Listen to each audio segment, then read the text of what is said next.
It's time to break out the latest AJKO and introduce it to the family.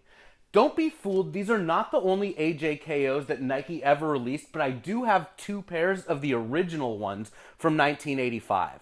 The AJKO was first retroed in 2010 with the pair right in front of me that resembles the pair that came out today, with the exception of the fact that this pair is made to look vintage.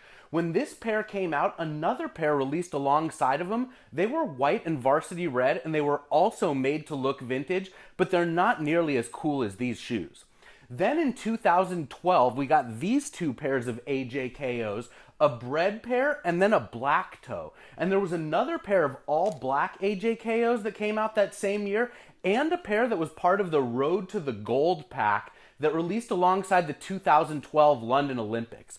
Today we got this pair, and two more pairs were released at the House of Hoops.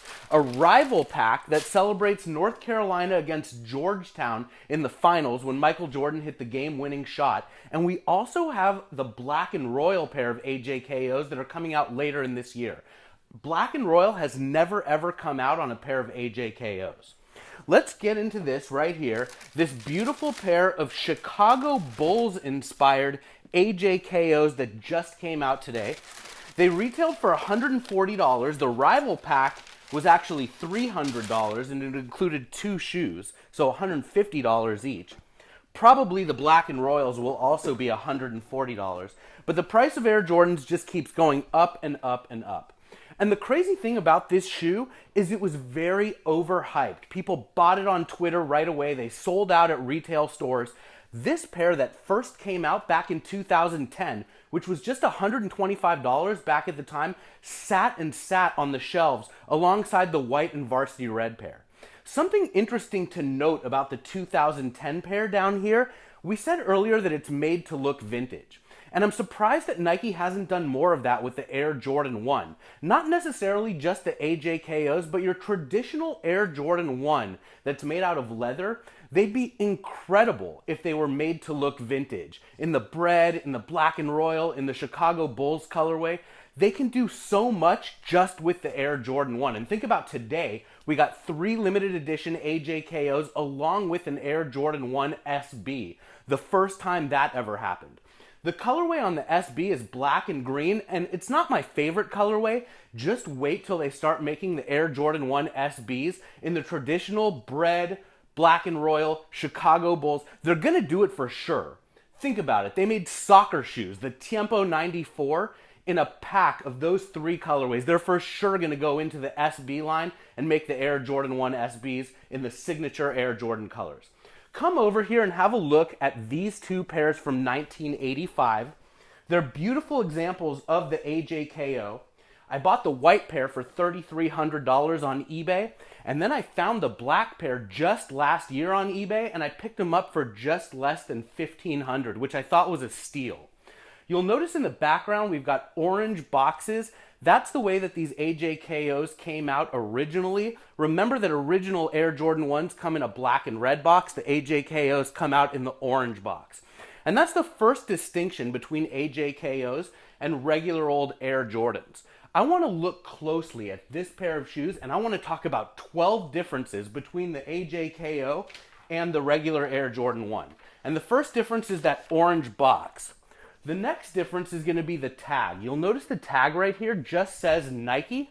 It does not say Nike Air like the original Air Jordan 1 said.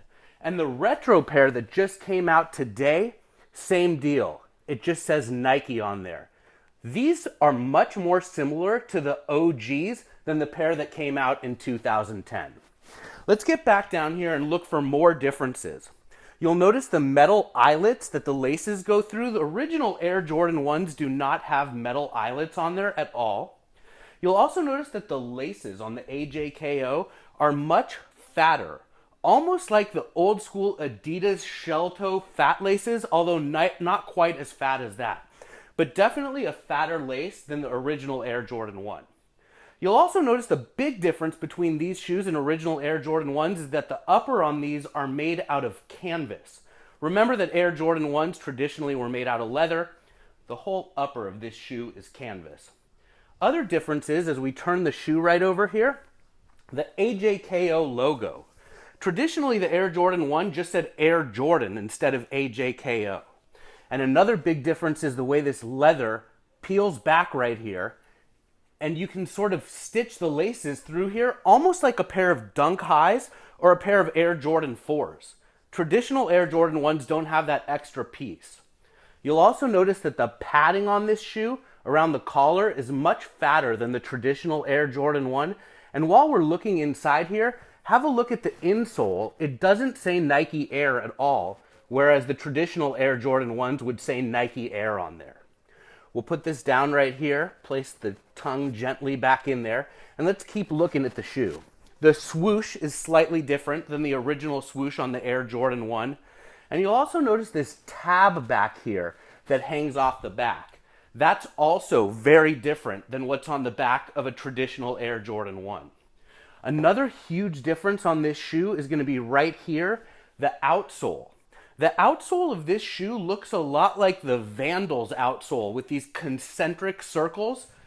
On the 2010 edition of the Retro, they put the sole of the traditional Air Jordan 1 on there. So you can see the difference between the Air Jordan 1 sole and then the AJKO sole right there. While we're looking at these shoes together, let's break out the pair that came out today. And you'll notice that it has the same concentric Vandal-like circles as the pair down there on the bottom from 1985. They did a much better job with the pair that came out today than this pair right here. The details are much better. Actually, one of the things that I would have liked to have seen on the Retros would be a fat collar. The collar right here really doesn't have the extra padding that you'll see on the original pair of AJKOs. Interestingly, today with all of these different Air Jordan 1s that are coming out, it's all about the extra padding. We know the AJKOs have the extra padding around the heels. Of course, the SBs are going to have crazy extra padding too. Anyway, it's been a pleasure introducing the newest 2014 pair to the rest of the AJKO family and also breaking down the main differences between the Air Jordan 1 and the AJKO. One last thing, nobody knows what KO stands for. Some people say Korea because the shoes were made in Korea, but original Jordan 1s were made in Korea, so that doesn't make sense. Other people call it the knockout, and maybe that's what it means. Even the people at Nike don't know.